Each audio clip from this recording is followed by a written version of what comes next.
Neela, thank you so much for coming on today as one of my special guests on the docu-series of Human of Connections. I'm really excited that you joined me today. And actually, I was really looking forward to having this conversation. And I was like, I cannot wait until it's Friday so I can finally have this conversation with you. So welcome. Thank you. Thank you for having me. And I brought my friend with me today. This was made by Oakley McVeigh. And this was like the perfect rendition of me. I was like screaming when I saw it in the mail. But thank you so much, Mia. I was looking forward to this for sure. Oh, trust me more, Neela. I was like, I need to get my spicy friend on this show, and we just need to have a conversation. I actually had a few people message me and ask me if my guest is going to be you. And I didn't disclose that it was you. I said maybe. I was like, you guys have to wait and see who's going to be my next guest. So Yeah, we can't tell yeah, you everything. no, we have to leave things to surprises. So Neela, the pepper that you have in your hand, I know there has to be a story behind it, and when I do these conversations, I always tie it back to the value of connection. Human connection is a need. I know we all need it. I know I need it. I crave it. So I would just love to hear your story, personal or professional, one that highlights, the importance of human connection in your life. Sure. So the story behind this pepper, Jilly and her daughter, they started a store. I think Oakley did. And I know as a person who went through so many stages of entrepreneurship, it gets kind of tricky in the beginning. You're putting up the store, it doesn't always have visibility right away. And I think Julie did a post, and I just happened to be on LinkedIn at that same time. So I was like, yay. I think I was the first person to place the order on Hmm. Oakley's store. And she was so grateful that she did this. I did not expect it. So she sent me the stuff that I ordered in addition to this. And I know it must have taken her quite some time to put together, but I appreciated it so much. But that's not the story. For me, it's one of the aspects of LinkedIn that I love because there is reciprocation there, right? There is a feeling of giving and taking, but you give more. There's no expectation of anything in return. It's just based on truth, it's based on happiness. And I love these exchanges because I've lacked them so much throughout my life. And so when I started on LinkedIn, I was like, damn, people do coffee chats here. They actually have Hmm. conversations. I always perceived it to be this robotic, this mechanical job seeking platform. It still is, but it has evolved. And I'm very grateful that it has evolved, right? So in November of last year, I launched my journals. And I was really, really happy about the way that project was proceeding because it was based on the memory of my mother who passed in 2017. And I did all of it. I did the book covers, I did the website, I did the whole shebang on Amazon. And I was done. And when I was done, I got a panic attack, like legit panic attack. And in trying to figure out like why this was happening, I realized, holy shit, I have to sell myself. I have to ask people to buy this freaking book. And I'm not good at asking for stuff. Super independent. I've often found like when you ask people for stuff in the past, in my past relationships, it was always with some type of string attached and it was always negative. So I always had this really bad experience of asking, but that sent me into panic. I was like, why am I doing this if I can't ask for things? But this is where connections come in and where the people who know you, they really know you. And we talk about listening a lot, right? I think Hmm. there's so many people that listen to us, but they often listen to the things that we do not say out loud. And those are the people you want to keep very close to you because they were humans like yourself. So many of them, they bought the book, they took a picture, they shared it, And there was just a meaningful story. It was not coordinated, it wasn't planned, it was just there. And I think I spent a large amount of December in tears and gratitude because that has never happened to me my entire life. So Mm. my perception of the platform and people have changed. I do think there are like boundaries you can have with interacting with people, right? I've learned to appreciate and love people from a distance just because of trauma. I didn't see my parents or my family for 14 years. So that's what I mean by cheering people from a distance, supporting them from a distance, loving them from a distance. But I don't have to do this here anymore. Like, I have a crew of people who support me and I reciprocate. I've talked a Yeah. lot. No, this is the point of having these conversations, Neela. It's what I tell everybody on, that come on here as a guest or anyone that's listening. These are meant to be very real, raw, authentic conversations to show up as yourself. No expectations. It's your story to tell. So there's just no way I or anyone else can say, hey, Neela, this is how you should show up.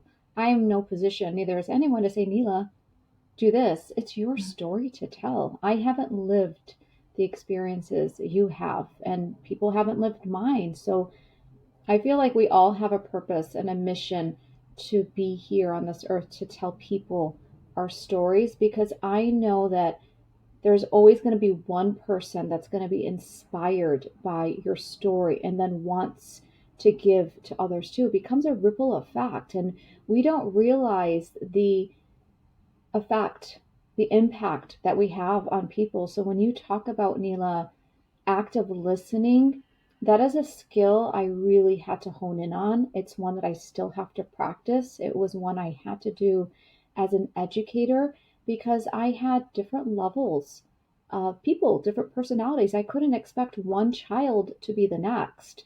And there were ones that were very quiet, they were very timid. So I always had to pay extra attention because I'm like, I know there's something there. There's a story behind that child. I have to tap into it. So I would just look at body language, behavioral cues, and I would just listen, right? And like you said, it's listening to the unspoken words that are not told. Because a lot of time we just look at the words, we hear them, we just look, but we're not really digging deep behind the words that are not said. Because when you really pay attention, you start to notice things. And you're like me, Neela, we love to give, we love to serve. So when people reciprocate that in ways that we don't expect, it's just very humbling. Like when you were Yes. talking about it, I wanted to tear because I'm like, oh, I could feel the emotion, I could feel the passion because we don't expect people to do what we do for others. And that's Yes. why I absolutely adore you. And I'm so thankful that you are not just a LinkedIn connection to me, but you're a friend that I talk to offline. And I couldn't be more grateful for that. So thank you. No, thank you. Thank you. So I would say that there was a huge brick wall that started coming down in December of 2022, like brick by brick. It was just like coming down. I think it's completely decimated, like it's done, it's on the floor. That came down completely in December. Like I was just, it, it's an indescribable feeling. Like only my husband can tell you what that meant to me. I was just like sitting Hmm. weeping on the sofa. Like it really affected me so positively, and I have a completely different perception of community and what that means. So So very what grateful does for that it mean? all. Yeah, of course. And what does that mean to you? Like, how did your perception of community change? And like, in what way did that happen for you? So it made me more. I was more. I'm an introvert. I tell you this all the time. I try to guard my energy, but sometimes I guard it too much. And Katie, I looked at your recording yesterday, so many gems. Mm. But Katie talked about trust and that trust factor and how we just have to give people some of more time just to be. And I think Mm-hmm. that trust factor was it was just like one for me. I was able to understand like look, this you need to have boundaries, but there's also a really good community. And I always say to people when they connect, welcome to my mighty community, because I truly Mm-hmm. believe the people that make up our community, they're mighty and they're giving and they're supportive. And I told you about that incident that I had on Sunday where, I was being harassed online, and Mm-hmm. I tapped into the community. I was reporting the profile, and I tapped into community on that Sunday. I reached out to a couple people, and right away they responded, right? Right away, they understood the urgency to flag that profile and what was being done. And Alexander was one of those people. David was one of those people. My friend Derek Meyer was there. And they acted right away. Like, what do you need me to do? Jump in. And that's community. That's understanding. I was really anxious about what was going on, and understanding like they just needed to act, and they did, and I was Yeah. forever grateful. Yeah. And they're grateful for you. I mean, Neela, when you reached out, or well, actually organic, well, yeah, when you told them I needed this and they came right away, but it speaks volumes also to your character. It talks about the space that you hold for people. Katie Kurtz, who's amazing for those that are not connected to her, she talks about holding space, holding containers, compartments for people because everybody needs something different. We cannot assume that we know what the other person needs. So if I'm one who doesn't need a lot of time to respond, that's me. But I have to remember not everybody is like that. People need longer processing time. Some people need distance. So it's being mindful of people's boundaries, and what that looks like, and asking, or just ask him, what do you need? How can I best support you? And if they say I need time, then you need to respect that and allow them to do that. But to come in with the assumption that we know how people are going to respond or how they're going to receive something is wrong. We're kind of just taking away their power, which is in no we're in no position to do that. And when you hold space, Neela, you really do hold space. And I'm not saying that because you're a dear friend of mine, but you really do. And that's why I always appreciate your content, that you come from a place of realness, authenticity. You are not posting for everybody else. You're posting to what feels right. Real life experiences that everyone can relate to you. You're not looking for the followers. You want the organic people to come that are attracted to that vibe and energy. Those are your people. Yeah, And sure. Alexander and David and Myra, and yeah, they're really great people to have in your circle. I have a different perception of what community, and we talk about followers there. I think, people usually reach out to me and they're like, you're growing really slowly. I'm like, what do you mean I'm growing Mm, slowly? It's all organic growth, right? But this is what I think. I think like if I'm given a bigger community and I get bigger, I wouldn't be able to have those conversations. And so I gripe about visibility all the time, but then I go into the comments and there is engagement, there is conversations. So my posts allows me to have conversations with mhm, people. If I was not using this platform, I will never speak to these people on a daily basis, right? So this is my way of holding on to friendships. And mhm, I don't need to post. I do have, my CEO business on the outside. I can go all in there, but I can't look back. Like what this community has done for me personally, I cannot go back. Like I just can't. I can take breaks from the platform, but I can't let it go. And so if I get bigger, the problem is I wouldn't have the time to have those conversations. And so I don't deserve to get bigger until I have more time to have those conversations, if that makes sense. So we talk about getting big and followers and celebrations. That's all well and good. For me, what is in front of me, I have to be able to answer those comments. I have to be able to reach out to those people in DMs. Hey, how are you doing? What's going on? Anything new? at least 2 or 3 deep DM conversations for the week, because that's how you build community. That's how you let people know they matter. That's what I believe. Yeah, and that's a beautiful explanation of it, of what it means to you, Neela, because everybody's definition of community is going to be different based on their Mm-hmm. experiences, the interactions, the conversations that they have.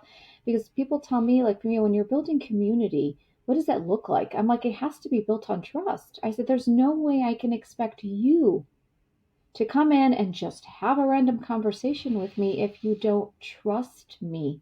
So I have to do a lot of the upfront work and show you that you can trust me. And to do that, there's some level of vulnerability that has to come from us. We don't have to disclose every part of our life, because to be authentic doesn't mean I have to tell you about everything that's going on in my life, my all my struggles. It's the genuine intent, the genuine act behind what I'm saying. And when you speak with authenticity, Neela. We know that you can sit there and click the button and connect with everybody, but that's not who you are. You want to have those genuine, meaningful conversations because they are more sustainable, they're long term, and they're invaluable. I mean, to sit there and say, oh, I've got X amount of followers, and I always Right. look at engagement. How are the conversations? It's how I've met like Scott, Scott Yes. V. I met him through the comment section, and you told me, hey, Famia, you really maybe need to connect with Scott and a few other people. And I'm just like, where has this guy been all these Right. years? I'm like, I wish I would have met you guys sooner, but it's okay. It's the timing and life and all that. Yeah, yeah. There's a lot of value in connecting with others. That's why I do sometimes sporadically those carousels, because Mhm. I'm so happy to know these people. And sometimes the algorithm doesn't do us any favors, right? And there's so much great content out there that people deserve to read. And so I'm like, hey, see this person, go look for this person. You can't be there for everyone, but you can see the people in front of you. You can take care of the people in front of you, the ones who support you, the ones who cheer you on, the ones that purchases your journals and write about stuff like that, the one who reviews the journals. Like, those extra steps are so important. It's super important. Like, that's our responsibility. If we're talking about community, that's our responsibility to know that there are things going on in the background. How do we support people? Don't have to take a side. You just have to know there is anxiety on the platform. Job seekers, I feel so much empathy for them. Mhm. What do you tell them? All you can tell them is, listen, I get it. I get it. Keep going. We'll support you. Comment on those posts, give them the visibility that they need. Sometimes people just vent. They use the platform for venting and they get criticized a lot. No, sometimes people, they just don't have anyone else to talk to. So they have us and we have to listen without judgment. That's what it is all about. Yeah, a space without judgment. That's exactly it. Yeah. So when I see spaces or places or posts that say you should do this or you should do that, I'm like, there's just something about the word should, and it depends on the context of it, right? In the situation where that word may be a bit more appropriate. But when you're saying you should show up like this, you're telling people how they should show up without a say, without a choice. Mhm. And that's taking away their choice in coming in and saying, well, this is who I am today. I don't have the energy to be the way you want me to be. I don't have the capacity. But rather, we need to come in and say, okay, here's the space that I hold for you to show up as you are. Whether you're having a good day or not, you have a place here. I mean, we could talk about this, Neela. I mean, there's just so much to unpack, but I would love to know, like, what's the impact that all of this has had on you? So professionally, I'm looking at pivoting. Community has opened up my eyes to a lot of different things. And I think it just the support I've been getting on writing and evolving as a writer, I am trying to monetize more of that. So I always complain about I'm grateful for the income that I get, but I don't like the uh, the industry that I'm in. So I'm trying to change that for the new year. But you guys inadvertently have been supporting me and cheering me on. Hey, you deserve better. Do what you want. No one gives a shit. Just do what you want. And Jenna has been encouraging me a lot on my writing, and I'm going to take a lot of that. I took a lot of that feedback personally Hmm. and in a positive way, and I'm trying to do better at moving away from what I'm doing currently. So it has opened up my eyes. The blinders are off. Like, I don't need to keep doing the things that I don't really want to do. Yeah. And you're such a talented writer, Neela. Like from the moment I connected with you and the way you just articulately share your words, it's like it's actually unfolding right before my eyes. And I'm sure many that are listening to this and are connected with you are just amazed at your writing skills. And there was a moment I just said, is Neela ever going to host writing workshops? Because I would be one of the people in that class because you just have a very natural, organic way to write and you just really bring and evoke the emotion in your writing. I mean, we feel with you. There's just so much passion that goes behind your writing. I think it's what you're doing is amazing, Neela. Thank you. Thank you. Thank you. Yeah. I appreciate So, you. Neela, are there, of course, Neela, are there any other words that you want to leave our listeners with? Final words on what connection means to you? Not so much connection, but I would just tell people and encourage people read everything, including my own shares, with a grain of salt. You can take the good parts, the parts that relate to you, look at your business, look at what you're trying to achieve, add your spices, and do it your way. That's the best Ooh, I love advice I can that. give to you. Just do it your way. You will figure it out. You don't need a course. You don't need a person to teach you. You you fail, you win some. You don't need virality. I was gonna say virality, but you don't need that stuff. You really don't. You will figure it out. You just do it your way. I love that. Those are amazing words of wisdom. And do it your way. Neela, thank you so much for being my guest today. This was so much fun, and I know that we could have talked for hours, but maybe for a part two. Who knows? But thank you again for being here. Thank you.